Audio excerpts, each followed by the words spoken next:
Howdy Meeps, and welcome to the Meeple Syrup Show.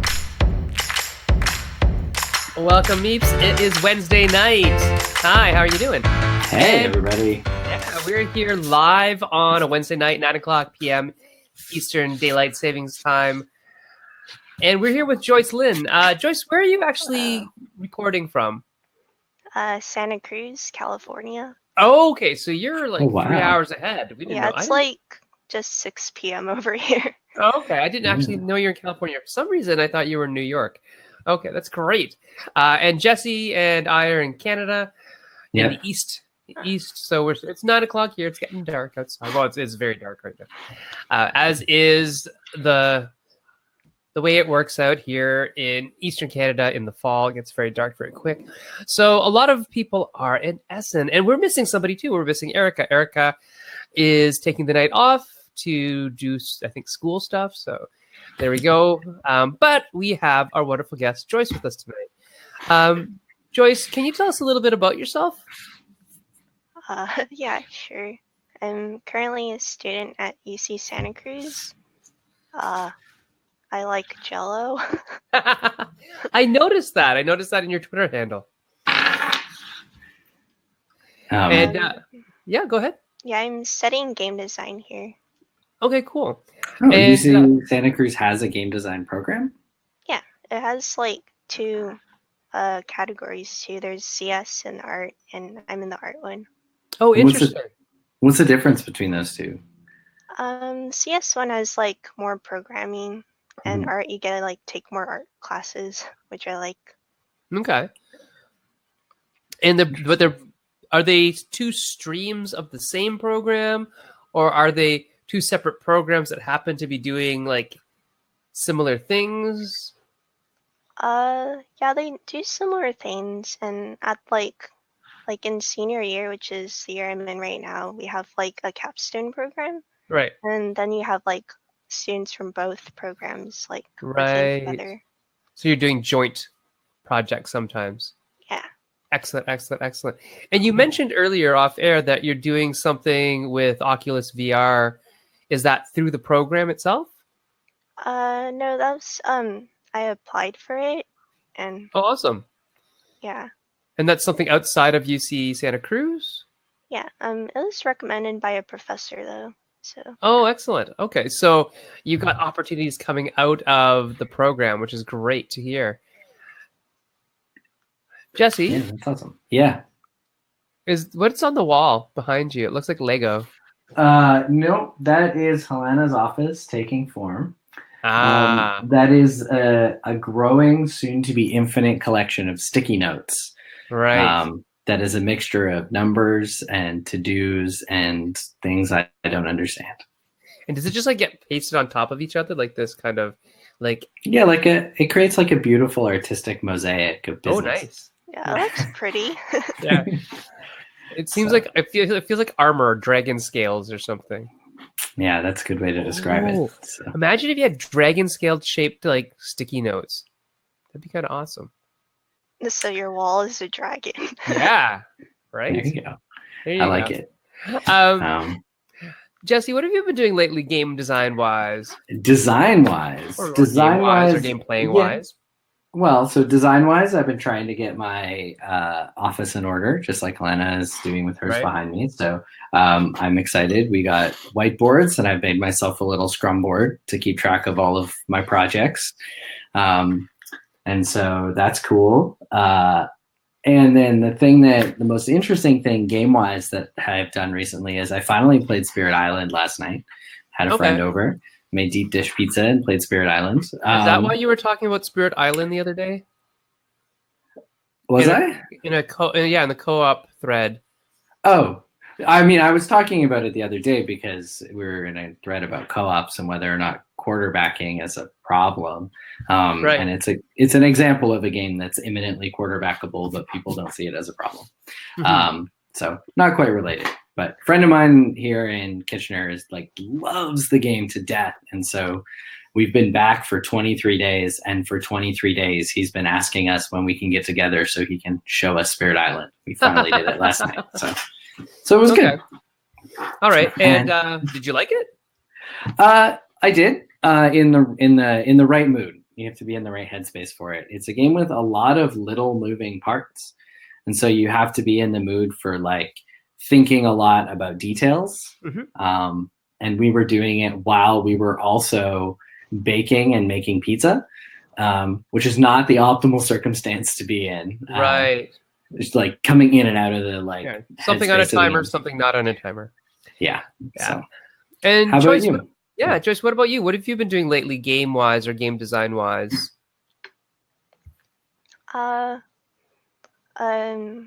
We've been like working on prototypes like before we actually start like the final game for the rest of the year. So currently I've been like working on a prototype that's like lawn dog. It's just like a dog, but it gets longer as you move around. Okay. And is that more of a video game? Yeah, it's digital. Okay, cool. And I was at CastleCon over the weekend, Jess. So I tested a bunch of Kingdom Rush levels and played Mind Management a bit. So play testing some of the games that are forthcoming from Jesse and myself and his partner Helena, and then a game that's coming from Jay, Corby, and myself called Mind Management. That's what I've been mostly testing lately, and then just starting to ramp up with Banana for a couple more RPGs that we're writing. So yeah, that's what I've been doing lately. So lots of stuff happening. We have a couple people watching. So we have Fen Swan watching. Hello. And we have Brad Batchelor watching. Howdy. And there's probably a few more people who haven't said yes, hello, yes, but if they do, we'll say hi to you live as well. So yeah, let's get right into the nitty gritty of Joyce's game. Joyce, can you tell us a little bit about your project that is coming to Kickstarter at some point soon? So it's called Queering Space Time. What's it about? Yeah, so it's a queer dating sim card game for 2 to 4 players. And you roleplay girls with crushes on each other. They also happen to be destined lovers across space-time. And I see. So they were destined to be lovers anyway. They just and across different time streams. Yeah, it's like each person gets a character card, and it's like randomly drawn, so you don't know like who you'll get, and you like create dates together in liminal spaces. And Jesse, you were mentioning before that something happens during the game. So that's a character card, I guess, right? Yep. Okay, so that's Avery, and Avery has like a little backstory and some stats. Yeah. And then when when you're playing Avery, you're trying to set up or meet other characters. Is that true, Joyce? It's sort of like you and the other characters are just kind of thrown together. Okay. And is there a crisis happening, or is there a story? It's actually more laid back than like being really like destined. You go through like prompt cards, which are just like situations, and then you like there are like choices on the cards, and you see like if you choose the same choice or if you choose different ones, you like sort of make creative compromises so that you all enjoy the date. Oh, I see. Okay. And then, Jesse, you were mentioning something about a 12 being rolled or something like that. A 1 being rolled. A 1, sorry. On a D12, though, right? Yeah, there's a D12. Between each scene, you roll the D12. And if you get anything other than a 1, you play another scene and you'll continue your time together. And if you roll a 1, then that story just sort of ends. And I can't remember the language you used in the rule book for describing like time shifts and players like enter a different timeline. Okay. So it's not like they die or anything. No. It's just like you get to see what happens next in that particular timeline. Okay, interesting.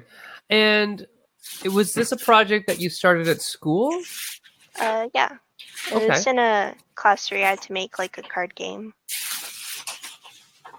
And you've decided to take it to Kickstarter. When will the Kickstarter be happening? Early next year, like probably February.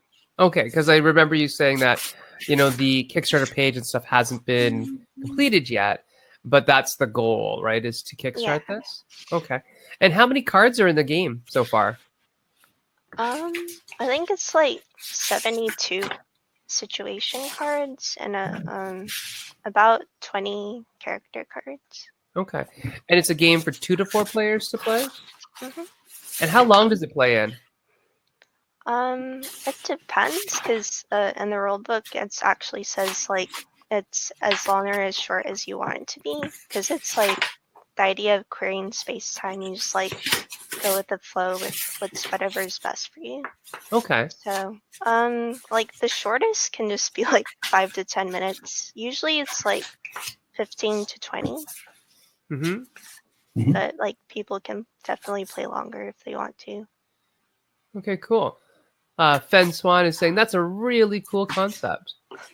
That's really good. Jess, Yep. what are you thinking about in terms of design? What are some design questions that you have for Joyce in regards to the game? Well, so I am curious, like, where did the initial inspiration for this game come from? Yeah. First of all, I just want to make something really queer. Yeah. And in terms of representation, I want to like represent specific ethnicities and sexualities, because usually like in media, like you can depict race broadly, like Asian or African, but you don't get like the specific specificities like Nigerian or Vietnamese. And like Mm-hmm. similarly with sexuality, there's like you could just be, sometimes they just like, or you're like gay or straight, but like there's like bisexual or asexual, and like there's a lot of like lesbian culture where there's like butcher femme and stuff like Mm-hmm. that. And in your game, how do you address those issues, especially in a game that's like a storytelling or role-playing game? Do you give cues to players as to how to play people who represent that kind of facet of life? Not really. It's mostly just in terms of like the characters that you can get, just like see them represented more broadly. Okay, so you don't really give anybody any advice on how to play somebody of a different culture than they are, or somebody of a different orientation sexually than they are? There's no like how to role play that in the book? Not really, but I think like having that there maybe like makes them think more about it. Okay. So you just even having the cue that that person, the character you're playing, is that, because you don't really create a character in this game, right? You draw a card and that's who you are. Mm-hmm. Okay. And how? So on like just following off on this line of thinking. So when did you play test the game? Have you had a chance to play test the game with straight people? Definitely. And what has been your observation of how they've responded to the game? Because those are the audience that the game could potentially reach, who are going to be in the situation that Sen's most wondering about, the people whose own location in the world is the most distant from the characters that they're role playing.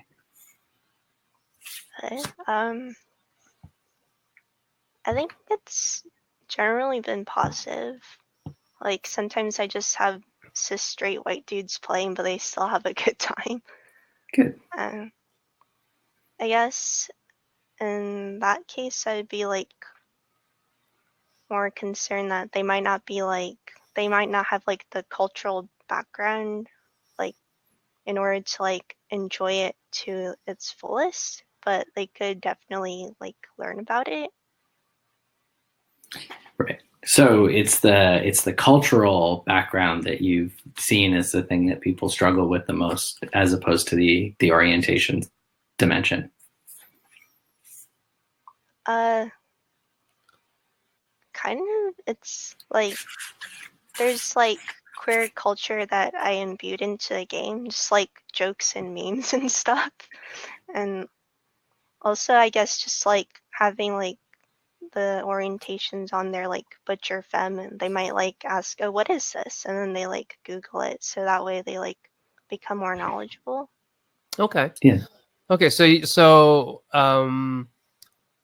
you're hoping that people will Google that kind of information rather than you having to provide it. It's actually a good point. That's something that I might want to add.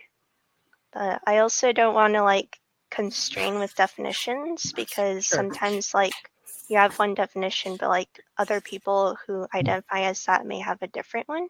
That's So fair. I think Yeah. it's good to just like go like open source and like people like learn as much as they can if they want. Yeah, I think it's actually really cool that you've seen people just seeking the information themselves. I think that shows that you have made something that encourages people that don't know to seek that information instead of just rolling with a stereotype while they're playing. They pull up their phone or whatever and they check it out, and that's really awesome. Mm-hmm. It like creates a space for inquiry about that and discussion about it that is possibly safe, right? Because it's a space. The game itself creates a little bit of a magic circle where discussion about, you know, lesbian, gay, femme, butch, etc., all the terminology can be brought out without feeling like, you know, you're being attacked or that you're attacking somebody. It's a question that's asked in the interest of, you know, playing the game, but also of being educated about it. So I think that's really neat too. Yeah. Yeah. So on that, I just do you mind if I read a bit of the rules that you sent me in the print and play? Go ahead. Okay, because the one of the first things in the rules I thought was really cool and does a really good job of sort of helping set up the magic circle that you're talking about, Sen. Mm-hmm. So at the beginning of the rules, it tells you it's a role-playing game, and then it gives you a sense of it tells you what the goal of the design was, and then this is the part that I thought was like really intriguing and I'd never seen before, and I think it's great. So while playing, you may decide to choose a few values to focus on, and then there's a list of values, including affection, being subversive, enjoying life, vulnerability. And then it's got these 3 steps of things that you do before you've even read the actual rules of the game. So step 1. Just 1 second, Jess, before you get there. Are those values that you can choose to focus on? Are those your character's values? Or, Joyce, are they kind of for the whole game, everybody's going to be focusing on those? Or is it what I am as a player focusing on? It's like usually people don't really talk about the specific values. So it's just like it sort of sets the tone that you can have like values inspired gameplay. Okay, like, cool. Yeah. So it's like the players and the characters. Just like. Yeah. Okay, I see. Yeah. Yeah. So this is before the rules of the game, right, Sam? Yeah. It's like a pre-game reflection. Yeah, but I'm just wondering if it's like lines and veils type thing, oh, yeah. or you know, is it something that's formalized, or is it just something that you, as a player, do, or is it something as a group you decide? Yeah. I think it can be both. Mm-hmm. So then after that, there's these 3 steps. So step 1 is check in with each other, ask how much sleep you've had, where is that compared to what you usually get, and are you hungry? This game is about taking care of yourself and others, and in line with this, it may be good to take care of things first. It's your choice. I think that's wonderful. Step 2, embrace joy, embrace catharsis, embrace the fruitful void, embrace failure, embrace whimsicality, embrace doing what you want, embrace each other. And step 3 is continue reading. And then you actually get into the rules of the game after that. Right, so it's really 2 steps. And then the 3rd step is, let's do more. Yeah. Yeah. But what I really liked about this is even when I was reading the rules, just reading through that and, you know, because it's written as step 1, step 2, step 3, I like paused and thought about these things. It really did kind of put me in a headspace that was lined up with the kind of experience that the game was trying to create. And I thought that was really smart and really interesting. And I'm wondering what inspired you to put this sort of Dear Players 3 steps thing in the beginning of your rule book. Yeah. Actually, I just want to say, like, one of the second to last step, like, embrace each other. Sometimes people just, like, take that as we should hug now, which is nice. Mm-hmm. Yeah, so, actually, originally this game was, like, a bit less wholesome. It was more like a dating sim, like one person had a character card, and then the other person, like, tries to impress them with their choices. So it's more of like a generic dating sim. But then, like, I applied for a scholarship and I got it, so I could like take the card game places. And so I was like mentored by my professor, and he said, like, you might want to redesign it a bit because, like, the current mechanics were like kind of straight. And that is like a dating sim. That's an interesting comment. Yeah, that the old mechanics that we don't really know, but the old mechanics were setting up a gameplay experience that was perhaps a little different than what you wanted. Would that be true? Yeah. Okay, I get that. It's like I want players to feel like more wholesome feelings, but like the mechanics are sort of like capitalistic and like towards a specific goal and like earning points and stuff. Right. And that's that's not how romance really is. It's not? Well, I'm doing this maybe? wrong. Oh, very cool. Very cool. Brad Batchelor is saying that he loves the intro. He thought it was great. And Jack, Jack is not Jack's real name, but he's saying that's really interesting and unique, and he'd love to play it. So it sounds like you've got some interest already from the viewers in that the game is different, right? And it's interesting. And I think queering space-time, the concept of not only the timelines and the time travel-y type thing, but the idea that you're going to play within different gender roles or different sexualities and with different ethnicities and cultures, that I think it's interesting to do that. And it sounds like everything you're doing in the preamble in those first 2-3 steps is to set it up in a way that the game is not only lighthearted, but respectful, right? And I think that's sort of coming to it from a point of like self-care and safety first, but also fun. And it's wonderful. Yeah. Thanks. More on like the actual inspiration for like the values part. Yeah, I'm really interested. I like did research kind of, and I found like this really cool art by Laura Mathis, and it's like it's just like a bunch of like, it's kind of poetic, just like a bunch of words set on like a poster, like written in marker. And it's like about platonic intimacy, and it's about like taking care of each other. Right. And it's just pretty inspiring.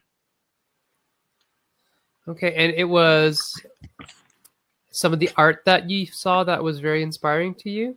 Yeah. Maybe is it possible like bring it up? Or... Yeah, that's exactly what I'm trying to do. Do you have a link to it somewhere, Joyce? Yeah, I can find it real quick. Yeah, if you find it real quick, I don't know if you can share it, but if you send me the link over Facebook or over the host chat, then I can bring it up. Okay. Yeah, I found it. Okay.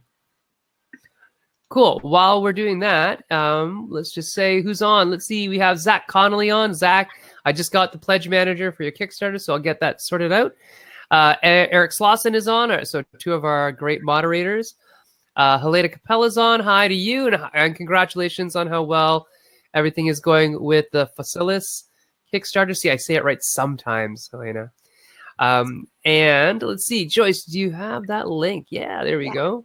Perfect. Thank you very much. So I'm going to bring up this link.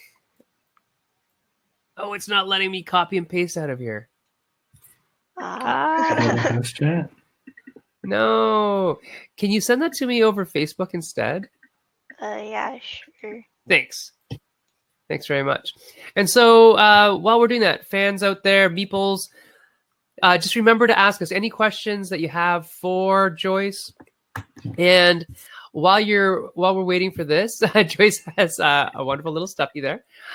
Please let us know what you'd like to hear, what you'd like to see in the future. Jesse and I sent out a thing to our patrons the other day about the community episode, so that will be coming to a close shortly, I think a couple days.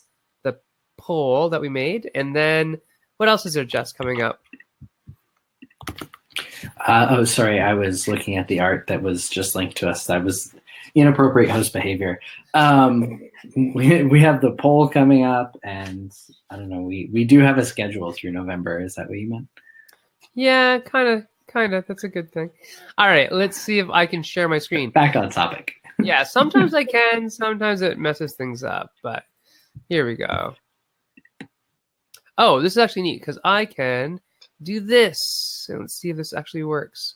Yeah. Okay, so Jesse's face is covered by a light bulb, but that's okay. If we go down there, this is I guess it's more like a poem, right? By Laura Mathis. Yeah. So it's kind of a poem and also art at the same time. Yeah. And when she makes these, does she make them like, are they prints or something that you would purchase? I'm not sure. I just found it online. So. Okay.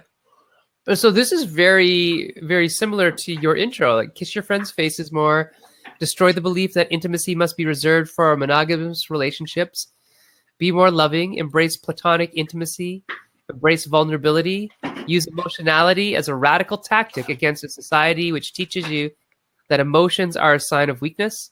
Tell more people you care about them, hold their hands, tell others you are proud of them, offer support readily, take care of the people around you. That's wonderful. I think I might put that on my students' homepage tomorrow. Because we talked about that today, actually. We actually just talked about some of this stuff in class. So I had a self-directed learning module for my students about teaching young boys the language of emotion, because it's something that's quite missing from culture today.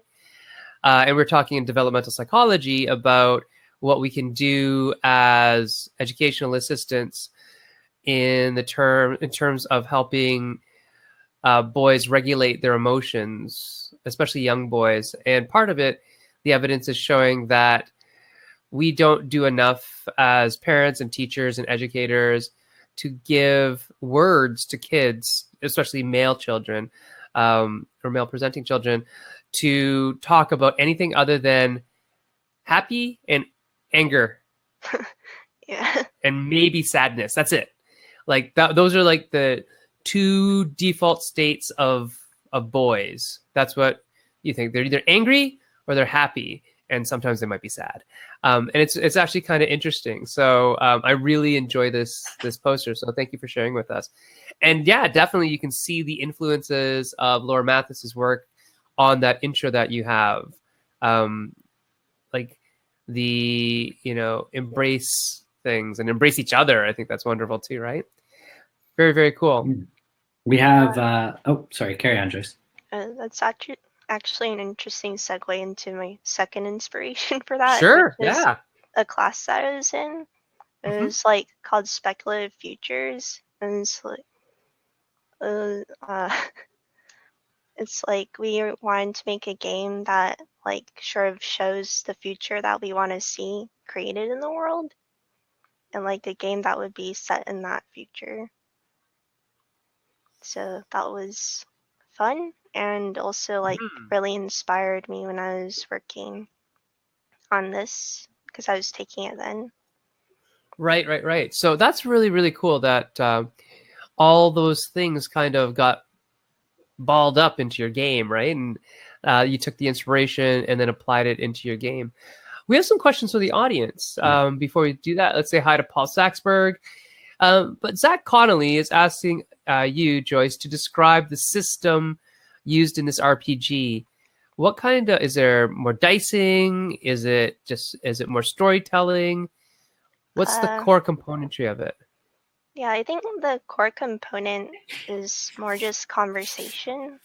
Mm-hmm. So like players draw these situation cards, and if there's like choices on them, and if they choose different like choices, then they like have a conversation about like how it would go. Like they like creatively combine the choices.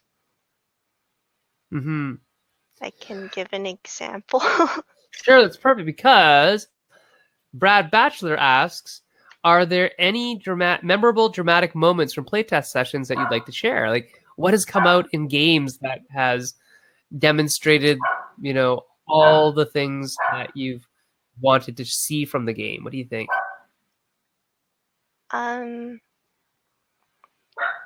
Not. That's a good question. Yeah. I was thinking more along the lines of like funny things. Sure.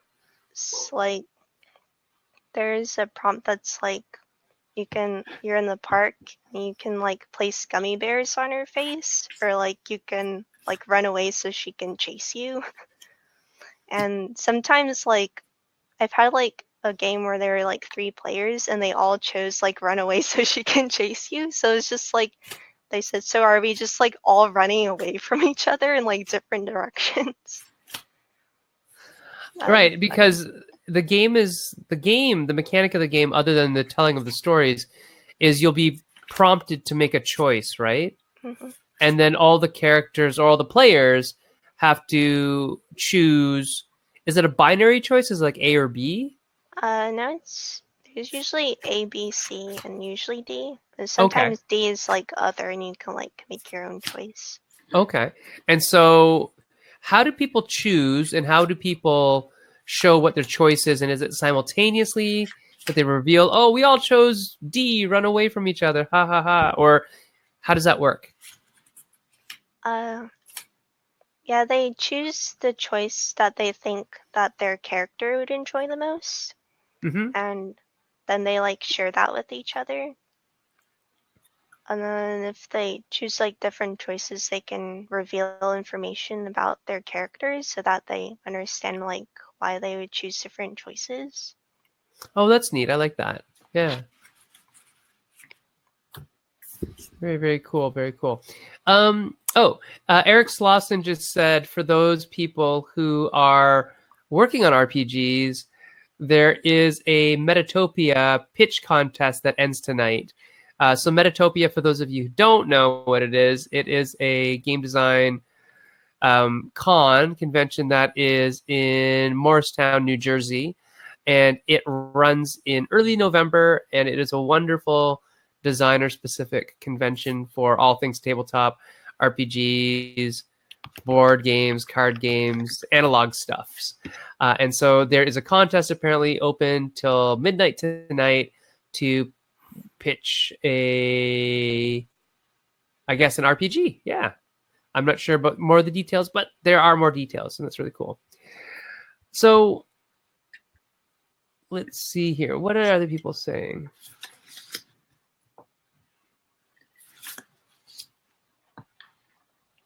Oh, Eric was saying this. He's saying that he loves speculative fiction, and so he really liked it when you were talking about your speculative fiction class. And he said that what if is a great question to create game ideas. And is that something that you would agree with, Joyce? Did that question come into your mind? Like, what if we were time traveling people? Or how did the world, the setting of queering space time, come into existence? I guess for me then the question was like, what if like all the dates were set in like liminal spaces? Mm-hmm. And like a liminal space is like a gas station at 1 a.m. It could be like that. So it's kind of like a weird space to be in. Right. And I just like I wanted to highlight like the weirdness of that space and like sort of like its like similarities to queerness, because like sometimes like queer people are like in the closet and it's like they're not out to as many people in their lives, and it's like a weird space to constantly be in, like coming out to people. Right. That's interesting. So, for people who don't know what a liminal space is, how would you define that, Joyce? It's like a threshold space, like in between. Like sometimes it's like if it's like really early in the morning or really late, and like spaces like where there's a lot of people and then suddenly like there aren't. Mhm. So it's like a place of transition, Yeah. a place where change can happen. Like it's not a start place, it's not an end place, it's sort of an in between place. Yeah. Is that kind of right? Okay, Mhm.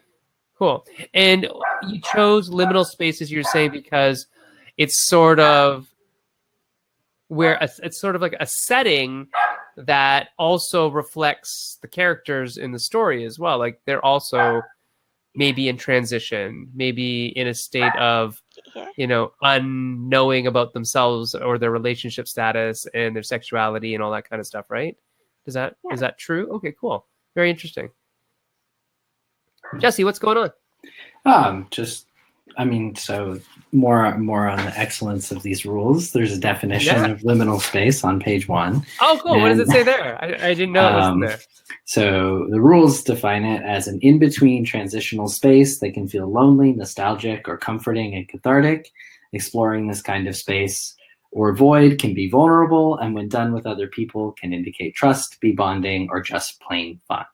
Examples are a playground in full moonlight, or the example that Joyce had raised in the first place was a rest stop at 1 a.m.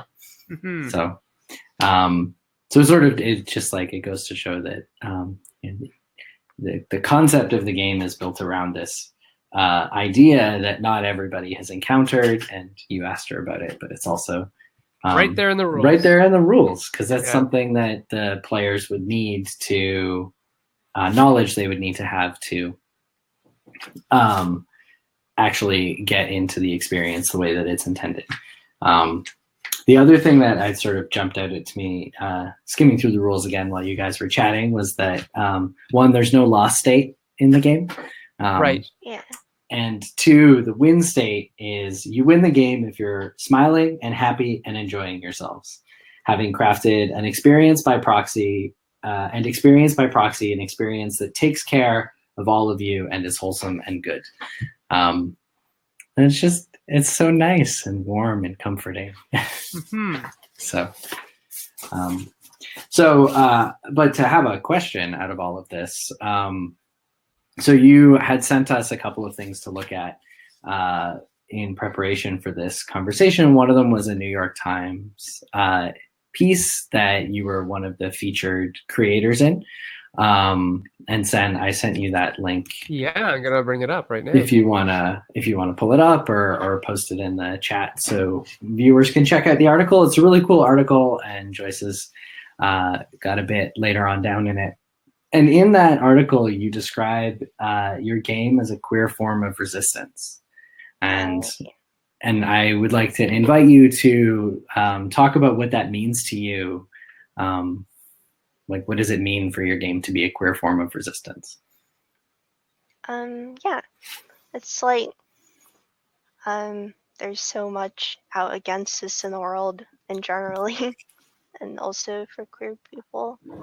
It's like compounded, and just like creating spaces where you can like feel wholesome feelings is like the goal of the game and in life.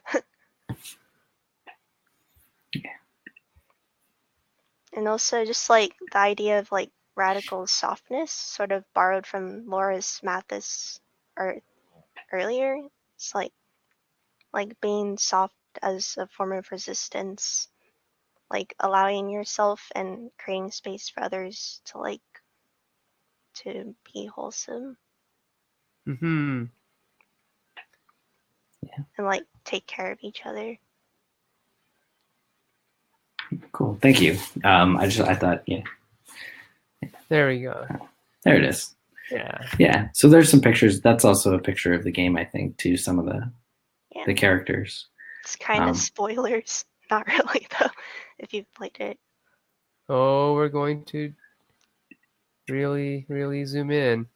I mean, I do have printed copies of. Oh well, then there you go. if we wanted to look at one closer and that was all right, I can put one up.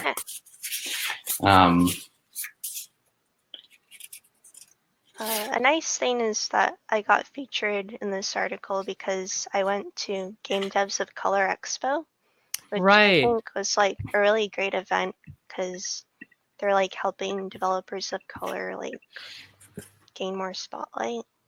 Mm-hmm. I noticed that everybody in this article was a developer of color, and I think that's really neat. Yeah, they were actually all at the expo. Yeah. And what was it like being there? I've actually never been. Was it fun? Was it interesting? Did you learn a lot? Yeah, it was fun. I was mostly showing my game for most of it, but like the vibes there are like pretty wholesome. Like it's just really warm and like everyone like is really friendly.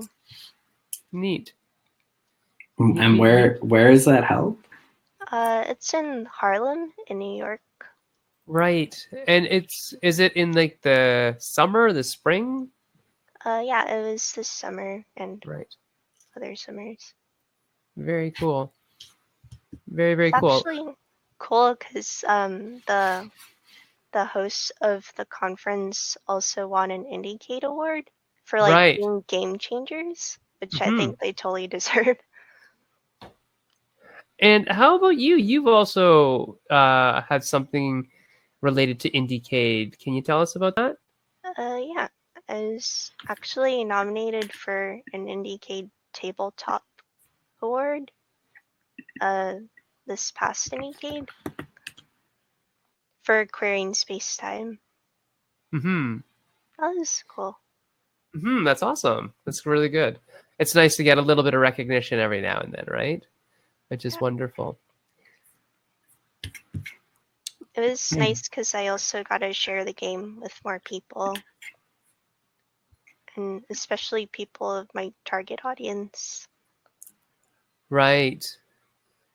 And how does it feel to share that type of game, which seems very intimate for you in terms of like you created this from your heart, and it's something that it's a product that I think in talking to you just briefly that it sounds like it's a product that you've wanted to see out there, that you wished was out there, so you made one. How does it feel to share that and get the response back from people, from the audience that you intend the product for? Really good. Mm-hmm. Yeah, it looks like something. It looks like something that what am I looking for? Like it's really positive to be able to share something out in the world and kind of get that love back, right? Did you get any responses that you thought were surprising or interesting? I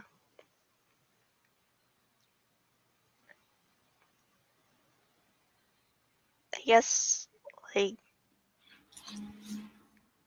like usually sometimes like people don't know each other but they play the game, and sometimes there's like 3 people and there's like, are we poly now? And there's like, yeah, and they just roll with it, which is cool. Oh, that is really neat. That's really neat that people are, and it might just be that because they're in that game space instead of a life space, that they're willing to roll with these types of things, which makes it easier to accept things, I think, which is neat. That's a really kind of neat comment on how when we are playful as human beings, we can be very accepting of things, and how come we can't be like that all the time? you have to frame it within a game to accept it. And that's an interesting statement, right? Yeah. Can I ask you a little bit about the color coding on the cards and the stats on the cards? Because I can't read them from here, and Jesse has the print and play. So, what types of different stats do characters have? Just so I'm understanding them. There's personality traits, which are like kind of meant to be relatable or funny. Okay. So the personality traits are the text box here, right? Okay. Yeah. So here's an example, son. Yeah, you can't read it because your camera's all fuzzy. Is it? I also have some. I'm not sure if it'll work. Doesn't matter how close you get it. It's a little better now. Is this good? It's just not good with the text. That's all. It has. Oh. It's not your fault. It's all right. It's okay. Oh, hey, couple questions about the product itself. When you go to Kickstarter, what are you using? What are you going to use the money for, other than just printing of the game? Are you going to, commission new art, get new graphic design? Are you going to do layout on your rules, or what is the hope? It's mostly just creating a few more characters and then just printing and shipping. Okay, so you're pretty happy with where the game is right now. Yeah. In terms of the physical product. Cool. Very cool. Very, very, very cool. What else is there that I wanted to ask you? I had a couple more questions at the back of my head, but should have wrote them down. I do have one. Joyce, when you write your last name, how do you write your last name? Like 2 trees? Yeah. Yeah. Yes, the 2 tree tribe. There we go. So Joyce and I are probably related way down the line somewhere. It's a pretty common last name, but even though we spell it differently, we write it the same, and that's what matters. There you go. When you're talking about designing in a queer space, what kind of issues do you think might arise? Are there problems with that? Is it difficult? Or has it been pretty well accepted by your community? Pretty much, yeah. I haven't gotten much backlash or anything. That's good, and I hope you don't, because I think, because I think games like this need to exist for many, many reasons. Jess, do you have any thoughts on that? On like questions or thoughts? Both. Anything. Anything. Yeah. I mean, I was thinking with our last few minutes, it might be fun to ask about what your hopes and dreams are for what to do next after this one is kickstarted and you're moving on. Do you see yourself making more RPGs, more tabletop games? Are you going to go digital? What kinds of things would you like to do? Definitely something queer. That's pretty much it. So within any arena, as long as it has some aspects that are some queer for you, right? That would be what your goal is. Yeah, and also like whimsical stuff, and like I really like pastel colors, so probably be more of that. Oh, you know what? I did have a question for you. That was more game design related. It wasn't about your last name. Do you know the term cozy games? Yeah. And would that kind of be a term that you would maybe fall into in terms of the types of games that you design? Would they be more cozy games, or would they be something else? What do you think? I think it could definitely fit as a cozy game from what I've read. Mm-hmm. So for those of you I'm doing the wrong thing, but let's see here, we'll change that. For those of you who don't know what a cozy game is a term that is used to describe a game that is very low conflict, that is, you almost feel comfortable and warm when you play it, where you are doing stuff, but it's not really like fighting or victory points or anything like that. It's more being and, helping each other and all that type of stuff.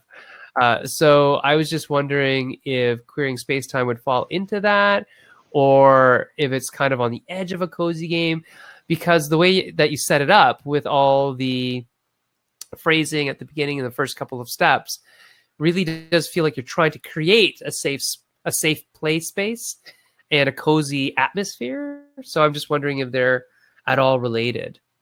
What are your thoughts? Yeah, I think it's definitely a cozy game from what you just said. And Cool. just like celebrating life and being queer. Also, So, just not yeah. like queer as in just queer, also just like being subversive in a way. Like in a way that's enjoyable.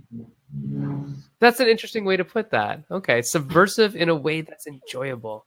I've got to think about that and think about what that means. You tell me, what does it mean? What do you think, Joyce? I think it's actually in the rules. Yeah. Just like querying as a verb, it could be like subverting structure and rules and creating new and better ones based on shared values. Okay, very neat. It's like interesting in games, like in queer game theory, it's like you can like queer gameplay by like changing it a bit, like speed runs or like queering games where you can do speed runs. Right. So you're playing the game using the parts, but you're doing it in a way that's different than what was intended by the designer, right? Yeah. And then in speed runs, just to make sure that I'm understanding what you mean here, are an example of this, because it's not just that one person does this speed run, but often you get these communities that come together and agree on what counts as a speed run. And so in that way, they're creating new and better rules based on their shared values of what they think would make an interesting experience. Yeah, or different values, right? That's really neat. I didn't really think of it that way, but yeah. Well, now we're thinking. This is good. Now we're thinking. Yeah, that's actually really neat. So what's really interesting is developmentally, children at around the age of, let's say 4 or 5, start really preferring games with rules over games that are just imagination games. They need some structure, but they don't have to be like formal games. They can be rules that you make up yourself. And I think it's really interesting because I don't understand, as an older person, I don't understand things like speed runs and whatnot, because those weren't the real rules. So that to me is really interesting and strange. But the notion that that's an actual thing that you can do, and you can change the rules, and you can make it your own space. You can take this established game and these established rule sets and modify it to your own enjoyment.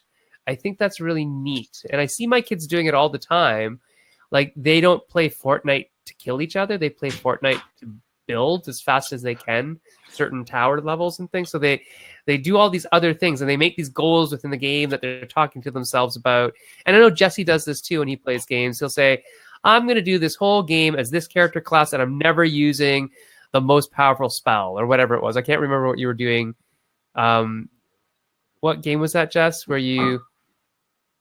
I can't remember. You did it in one game. I'm sure I did. That was you decided to be this one class. It was a class like everybody did not like. Right, that's normal.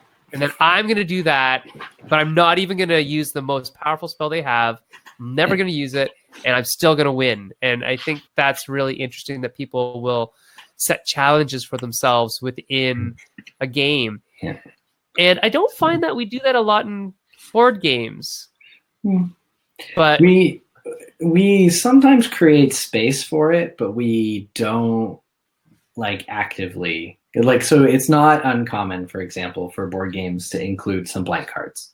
Yeah, that's true. Right, yeah. With the template, but we don't put a lot of support or structure into it. Whereas the video game communities they're very much all about this kind of thing. And games like Fortnite or its predecessor in this genre, Minecraft, are essentially fully based around this idea of making sure there's something of a playground aspect to it, right? So we have a question from Paul. Which is an excellent one. Yeah, which I thought we should ask before we get into the final question. Yeah, go right ahead. So, Joyce, do you see your role as the designer then to guide players towards a specific kind of experience? Or do you see yourself more as trying to empower players to create their own experience in ways that are not commonly provided in other games?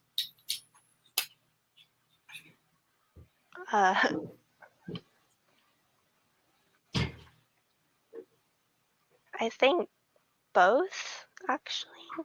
Sure. It's like I want to empower players to create their own experience and also like try and guide them towards like a wholesome experience. Yeah. So it's like guided empowerment. Yeah.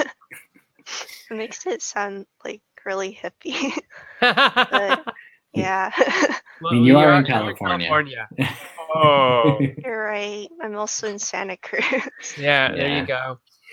Interestingly, that's an interesting question and an interesting answer too, because it is, I think you are doing both. Like you're providing a setting and some characters and some tools for people to play a game in, but then also inviting people to say, hey, you can do it your own way, which I think is one thing that is very powerful and maybe almost easier to do in tabletop role-playing games than it is to do with board games where the rules are mechanically a little tighter. Like things have to work, otherwise it's broken. Whereas in role-playing games, especially games where it's moderated by either the players or a game master, that it's easier to do kind of queer things, right? Where it's easier to queer the rules up, where you can change things and subvert them to your own purposes, and everybody can just agree that, oh, okay, that's what we're doing now, and that's fun. Yeah. And I think that you can do both. Being both is totally fine. I don't think you have to do one or the other, Paul. But sometimes I think in board games, we really just do one. Yeah. Also, like, after I made, like, the redesign for this game, I, like, found the queer, like, tabletop RPG community. And, like, a lot of their work, like, reminds me of what I was doing. Or, like, I see, like, reflections in, like, how they set up their roles and stuff. So I thought that was pretty cool. That is. Do you think that, you know, if you had to say, those are my people, those would be your people? The queer tabletop design area of role-playing games specifically? I'd like to be. I'm not really, like, in it yet. But it sounds like you're designing games in that sphere, in that realm. So yeah, I mean, that's interesting. Yeah, the way we talk in tabletop game design anyway is as soon as you've made your first prototype, you're a game designer. So you're a game designer, and you've made yeah, that's right. You've made a queer role playing game. So I'm sure they consider you one of their own if you want it to be. So we're almost running out of time. Yeah. So before we run out of time, we always ask our guests the same final question, tradition around here. And so here it is. If you could give one piece of advice to aspiring game designers, what piece of advice would you share with them? Yeah, like, don't be afraid to, like, think outside of the box. That was a very in the box answer, but like, like maybe like try and imagine like the future that you want to see like created in the world, and like create games for that future. Cool. Awesome. Yeah, that's really good. I like that. I like that a lot. So, Jesse, tell me, what's coming up next for Meeple Syrup? Oh, wow. That's a super good question. I should have looked into that. Well, I'm looking into it now, so maybe I answered my own question. But it's a race. It is a race. Let's see who can type the word master faster. So Jesse's back. Then we have our audience. Lizzie, Joyce. Okay, so the next one next week will be October 30th. So it'll be the night before Halloween. And we have, Deidre. We have DC with us. Deidre Cross from Forest Pruzan / Funko. She is, I don't actually know what her real title is. If she's the director or the, whatever she is the person in charge of the Funko Pop game design division. And she's going to be coming on the show to tell us all about their role in the industry. And they came out pretty darn strong last year when the purchase was announced, saying they're going to come and, make some change in the industry. And I'm hoping that she has stuff to tell us about the future, because the current state of affairs is pretty cool. They released the Funkoverse games. They had just come off the heels of the Villainous expansion and the Jaws game, which is getting very strong reviews, and Horrified, which is a great game for this time of year in the horror season. So they're doing some really neat work. It'll be really nice to have Deirdre on to answer some questions about what's going on with that. So, Joyce, your video is live now. Your YouTube will be up next week, and then February 17th will be when we restream the audio version of today's show. So there you go. You have all bunches of stuff to look forward to. On that note, any last words there, Joyce? Anybody you'd like to shout out to? Hi, Fen. It's my partner. Oh, I get it. That's awesome. Also, if people are interested in reading about queer video games and board games or queer mechanics, Bonnie Ruberg's Video Games Have Always Been Queer is a really good book. And how do you spell her last name? Ruberg.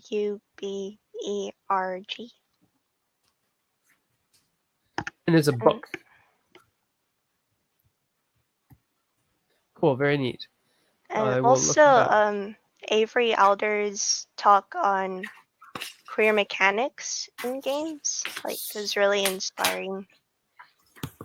Very nice. Have you met Avery? No. She's from the East Coast of Canada, and she does workshops all the time. So that's the one that we were looking into, I think, Jesse, last spring. Yeah. If I wasn't living in California, I would have gone. Yeah. So if you ever get a chance to go up there, it's a beautiful part of the world. It's on the other coast, and it's apparently a really good workshop. I haven't had a chance to go either. There you go. And perfect. So I just put a link up in the chat for the book that Joyce recommended. It's called Video Games Have Always Been Queer by Bonnie Ruberg. And hi to Alex and hi to Arissa, who have joined us a little bit later, or maybe they were here all the time and they just didn't say anything. That's totally cool. And with that note, we are going to say goodbye, and we'll talk to you guys soon. Joyce, thank you so much for coming on and sharing your game with us, Queering Space Time. When it does go live on Kickstarter, please come back onto the Meeple Syrup Shop Talk page and let us know, and we will chat about it. Okay? Okay. Cool. Awesome. All right. Good night, Thanks everyone. for coming out. Good night, everybody. And we'll see you all next week on the show. Bye. Yeah. Thanks so much for listening to the Meeple Syrup Show.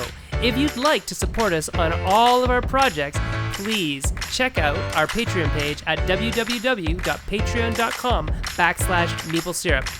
Hope to see you next week.